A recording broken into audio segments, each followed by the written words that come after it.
What if the Bible describes a creature so powerful, so immense, that God himself warned humans never to challenge it? Not a symbol, not a myth, not a lesson wrapped in poetry. A real, living creation, used by God as a reminder that some power was never meant to be tested by man. The Bible calls this creature Behemoth. Behemoth appears in the book of Job, one of the oldest and most profound books in the Bible. The story is famous. Job is a righteous man who loses everything: his wealth, his family, his health. He is left broken, covered in sores, sitting in ashes. And when Job finally questions God, demanding to know why this has happened, God does not give a simple answer. He doesn't explain the mechanics of suffering. Instead, God does something unexpected. He points to creation itself. He takes Job on a tour of the cosmos, showing him the wonders and terrors of the natural world, a world Job thought he understood. And at the pinnacle of this tour, God introduces Job to two creatures that defy human understanding, starting with the master of the land. In chapter 40, God's voice booms, not with anger, but with the weight of creation itself. He says to Job, "Behold, Behemoth, which I made as I made you." Then, God describes this creature in vivid, awe-inspiring detail. He says it eats grass like an ox, but any similarity to a familiar animal ends there. Its strength, God says, is in its loins. Its power is in the muscles of its belly. Its tail sways like a cedar tree, one of the largest and strongest trees in the ancient world. Its bones are like tubes of bronze, its limbs like bars of iron. This is not the description of an ordinary animal. This is a portrait of raw, untamable power. Then comes the most important line, the line that puts this creature in its proper place in the cosmos.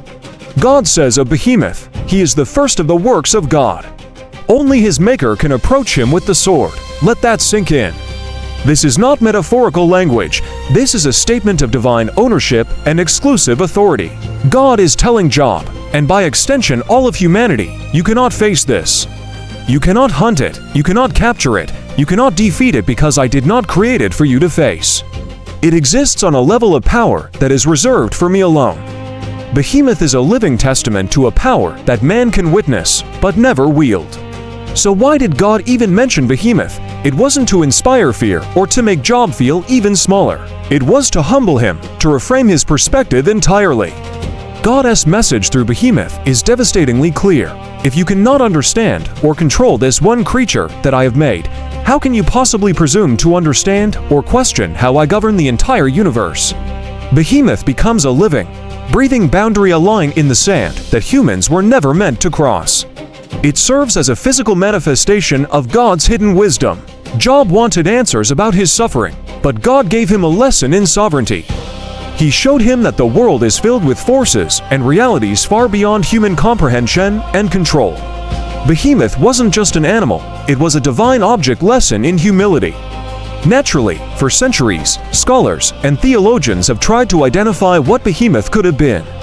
Some have suggested it was a hippopotamus or an elephant, maybe a rhinoceros. But these interpretations fall short. While a hippo is powerful and eats grass, does its tail sway like a cedar tree? While an elephant is immense, does the Bible's description of first of the works of God truly fit? The text seems to push us beyond familiar categories. The description doesn't shrink to fit an animal we recognize today.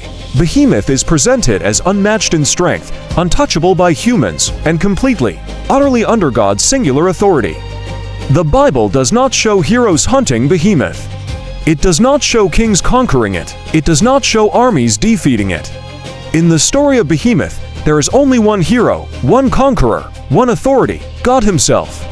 It is crucial to understand that Behemoth was not portrayed as evil. This is not a monster that needs to be slain for the world to be safe. It's not a dragon hoarding treasure or a demon corrupting mankind. Behemoth simply is. It exists, grazing peacefully by the river, its immense power held in reserve. Its existence was not a threat to be neutralized, but a reality to be respected.